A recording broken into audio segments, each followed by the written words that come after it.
This channel does not promote any violent, harmful, or illegal activities. All content provided by this channel is meant for an educational purpose only. Top quality और consistent performance के लिए सिर्फ silver pumps नाम याद रखना। শিরোনামের সন্দেশখালীর প্রতিবাদীর ওপর হামলার অভিযোগ। শেখ শাহজাহান জেলে রয়েছে, কিন্তু তার বাহিনী তাণ্ডব এখনো অব্যাহত রয়েছে সেখানে। সন্দেশখালীর বেরমজুরে কাঠপোল এলাকায় ফের আতঙ্ক ফিরছে।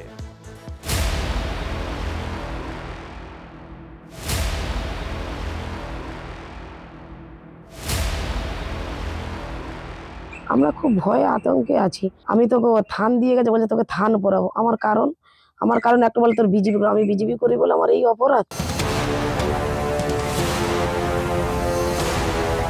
সন্দেশখালীতে এখনো শাহজাহানের তাণ্ডব।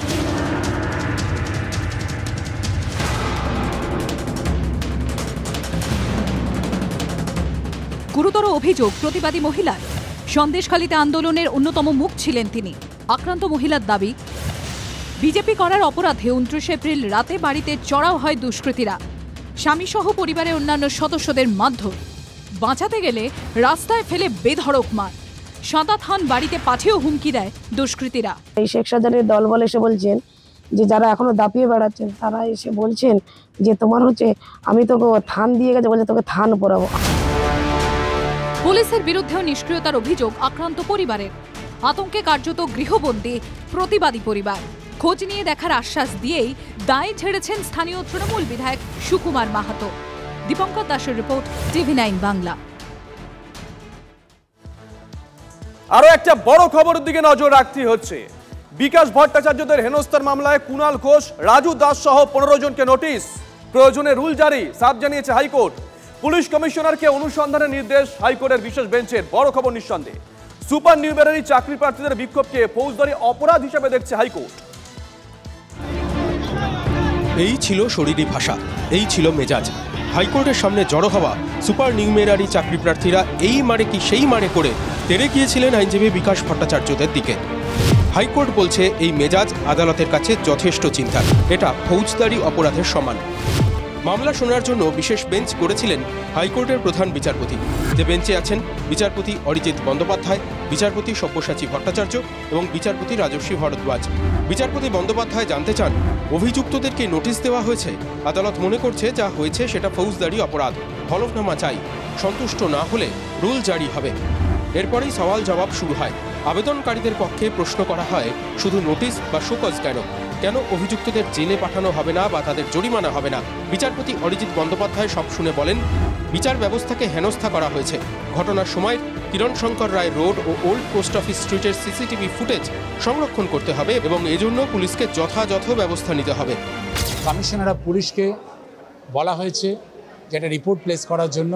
আদালত অবমাননার যে অ্যাফিডেভিটটা, তার ভিত্তিতে 1 থেকে 8 যারা কন্টেমনার রয়েছেন তাদের প্রত্যেকের ওপর নোটিশ সার্ভ করার জন্য রেজিস্ট্রার জেনারেল হাইকোর্ট ক্যালকাটাকে নির্দেশ দেওয়া হয়েছে।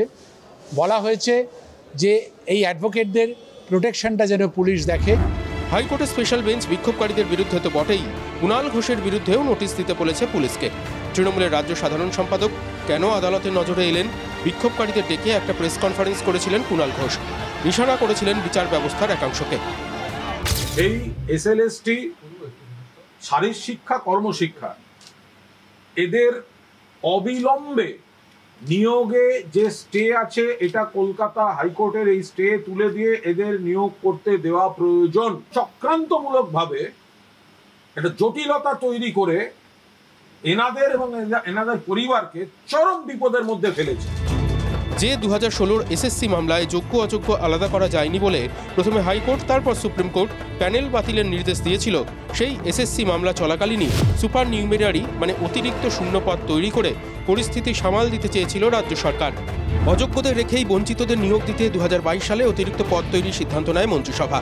গত বছর সুপার নিউমেরারির সেই সিদ্ধান্ত নিয়ে সিবিআই তদন্তের নির্দেশ দেয় হাইকোর্ট। অভিযুক্তদের হেফাজতে নিয়ে জেরা করতে পারবে সিবিআই, সেই নির্দেশও দিয়েছিল কলকাতা হাইকোর্ট। হাইকোর্টের রায়কে চ্যালেঞ্জ করে সুপ্রিম কোর্টে যায় রাজ্য সরকার। হাইকোর্টের রায় সম্প্রতি খারিজ হয়েছে সুপ্রিম কোর্টে। মন্ত্রিসভার সিদ্ধান্তের বিরুদ্ধে কেন্দ্রীয় এজেন্সি দিয়ে তদন্ত হলে যুক্তরাষ্ট্রীয় কাঠামো বিঘ্নিত হতে পারে, মন্তব্য করেছেন সুপ্রিম কোর্টের প্রধান বিচারপতি। সূত্রের খবর, ঘটনাচক্রের সেই নির্দেশের কদিনের মধ্যেই হাইকোর্টের ওপর চাপ তৈরির কৌশল নিয়েছিলেন সুপার নিউমেরারি পদপ্রার্থীদের কয়েকজন। মন্ত্রিসভা রেহাই পেয়েছিল আগেই। মূল মামলাটাও চুকে বুকে গেলে গঙ্গা জলে হাত ধুয়ে ফেলা যাবে, বাঁশও থাকবে না, বাঁশিও বাঁচবে না। তাই কি বিচার ব্যবস্থার বিরুদ্ধে নজিরবিহীন বিক্ষোভ, যে বিক্ষোভকে আদালতকে হেনস্থার কৌশল হিসেবে দেখছে হাইকোর্টের special bench? Bureau report, TV9 Bangla.